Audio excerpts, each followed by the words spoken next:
بسم اللہ الرحمن الرحیم۔ ناظرین السلام علیکم ورحمۃ اللہ۔ ناظرین، آج ہم علی بن ابی طالب بلخی رحمۃ اللہ تعالیٰ علیہ آپ کے متعلق گفتگو کریں گے۔ ناظرین، ابو الحسن علی بن ابی طالب بلخی فقہ حنفی کے امام اور بلخ میں نقیب الاشراف تھے، اور آپ کے دوسرے بھائی سید عقیل بھی تھے۔ نیلی مسجد یا مسجد کبود مزار شریف افغانستان میں موجود روضہ شریف انہی سے منسوب ہے۔ آپ کا سلسلہ نسب کچھ اس طرح سے ہے: ابو الحسن علی بن ابی طالب البلخی، الحسن نقیب بلخ بن ابی علی عبید اللہ بن ابی الحسن محمد الزاہد بن ابی علی عبید اللہ نقیب ہرات بن ابی القاسم علی نقیب بلخ بن ابی محمد الحسن بن الحسین بن جعفر بن عبید اللہ العارج بن تاج العارفین الحسین الاصغر بن زین العابدین بن الحسین بن مولا علی بن ابی طالب، جس کا ذکر سید قمر عباس عارجی کی کتاب روضۃ الطالب فی نسب آل ابی طالب میں، اور والدہ ربطہ بنت الحسن کا نسب محمد بن حنفیہ بن علی بن ابی طالب سے جا ملتا ہے۔ ناظرین، آپ کی زندگی کا بیان سید قمر عباس عارجی کی کتاب روضۃ الطالب فی اخبار آل ابی طالب میں تفصیل سے ہے۔ آپ کے عہد میں کلامیہ اور دیگر فقہی مذاہب کے درمیان فکری تنازعات اپنے عروج پر تھے۔ یہ دراصل انہی سیاسی مسائل اور عقائد کے اختلافات کا تسلسل تھا جو زمانہ قدیم سے چلے آ رہے تھے۔ حالانکہ جس طرح دیگر تمام ادیان کے اصول و فروع میں اس طرح کے اختلافات رہتے آئے ہیں، اسی طرح اسلامی ثقافت میں بھی رہے ہیں، لیکن ان نظریاتی اختلافات کی نہ کوئی خاص اہمیت رہی اور نہ انہیں قابل ملامت سمجھا گیا۔ علم کلام اصول میں اختلافات کے باعث پروان چڑھا ہے، جبکہ علم فقہ کی بنیاد فروعی اختلافات پر مبنی ہے۔ اصول میں اختلاف 4 بڑے مسائل کے باعث تھا۔ پہلا مسئلہ صفات اور توحید، دوسرا قضا اور قدر، تیسرا وعدہ وعید، اور چوتھا مسئلہ نبوت اور امامت کا تھا۔ 5ویں صدی ہجری اس لیے اہمیت کی حامل ہے کہ اس عہد میں علوم شرعی کے دائرہ تفکیر نے وسعت پائی، اور یہی حال دیگر علوم کا بھی رہا جن میں عقلی، طبیعی اور سماجی علوم بھی شامل ہیں۔ یہ عہد اس لیے بھی اہم ہے کہ اس میں ان علوم پر تمام فرقوں اور مذاہب کی جانب سے بکثرت کام ہوا۔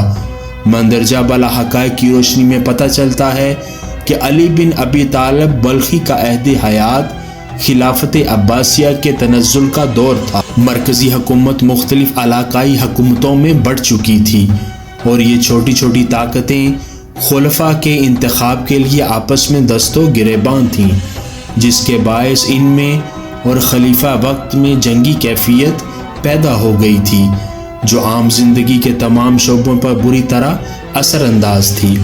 اس کے علاوہ اس عہد میں زلزلوں اور قحط سالی جیسے قدرتی حوادث بھی بکثرت واقع ہوئے، جن کے نتائج و نقصانات کا تفصیلی ذکر مورخین نے کیا ہے۔ یہ دور اس لیے بھی اہمیت کا حامل ہے کہ اس میں ہر علم و فن میں علماء کاملین پیدا ہوئے ہیں۔ ناظرین، آپ سادات حنفیہ ماتریدیہ میں اعلیٰ مرتبت کے حامل تھے۔ خاص طور پر فاضل کی موجودگی میں مفضول کی امامت کے مسئلہ پر آپ کا قول معروف ہے۔ آپ شاعر بھی تھے، نثر نگار بھی، زاہد بھی تھے، عابد بھی، مشرب تصوف میں عامل، اور بڑے بھائی سید عقیل کے خلیفہ مجاز بھی تھے۔ کا شمار بلخ اور اقلیم خراسان کے ان سادات کرام میں ہوتا تھا جن کی وہاں کے عوام میں بڑا مقام و منزلت تھی۔ شاہ مردان کے لقب سے معروف تھے، اور سلجوقی امراء مثلاً الپ ارسلان اور اس کے بیٹے جلال الدولہ ملک شاہ وزرائے سلطنت مثل نظام الملک وغیرہ کے سفیر رہے۔ جنہیں اپنی سرکاری مہمات و وفود میں آپ پر کامل اعتماد تھا۔ آپ نے بغداد، دمشق، قاہرہ اور ہندوستان کا سفر کیا اور ان ممالک کے بادشاہوں اور عوام میں آپ یکساں طور پر محترم تھے۔ آپ نے کتاب فضائل بلخ تصنیف کی، بغداد کے مدرسہ نظامیہ میں حنفی اور شافعی فقہ کے استاد رہے اور ایک عرصہ تک وہاں خدمات انجام دیں۔ آپ کی ریش مبارک نہایت کثیف و حسین تھی۔ شجاعت و قوت قلبی اور پہلوانی میں اپنے والد کی مانند شجیع تھے۔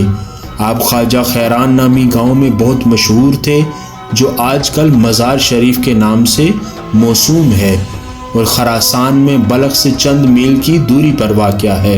آپ نے 2 دفعہ حج بیت اللہ کی سعادت حاصل کی اور 1 دفعہ ہرات کا سفر کیا، جہاں کے بادشاہ نے آپ کا نہایت احترام کیا۔ اس کے علاوہ بھی آپ نے متعدد سفر کیے، جن میں سمرقند، سمنان، مرو، توس، کنزل رباط، کیش شامل ہیں۔ آپ کے عوام الناس سے بہترین تعلقات تھے اور ان کے دلوں میں آپ کا رعب تھا اور آپ تمام فرقوں میں اپنے زہد و تقوی کے باعث محبوب تھے۔ معروف عالم ابو الحسن علی بن ابی طالب بن عبید اللہ البلخی الباخرزی نے اپنی کتاب دمیۃ القصر و عصر اہل العصر میں آپ کا ذکر کرتے ہوئے تحریر کیا ہے کہ آپ اشرف السادات اور صاحب فضیلت تھے اور اس عظیم الشان سلطنت کی ایک شاخ اور اس ہوادار شجر کے ایک پھول تھے۔ میں نے شیخ ابو عمرو کو دیکھا ہے کہ وہ اپنے چچا کی خدمت میں ان کے شعر سناتے اور ان کے چہرے پر مسرت کی لہر دوڑ جاتی اور ان کی زبان اس خزینہ فضل و رحمت کے چھلکتے پیالے پر حمد و شکر میں مشغول ہو جاتی، جس کے باعث انہیں یہ شرف و منزلت حاصل تھی۔ آپ کے 2 صاحبزادے تھے، الحسین تاج الدین اور شرف الدین ابی محمد الحسن، جو عالم، محدث اور بلخ کے نقیب تھے۔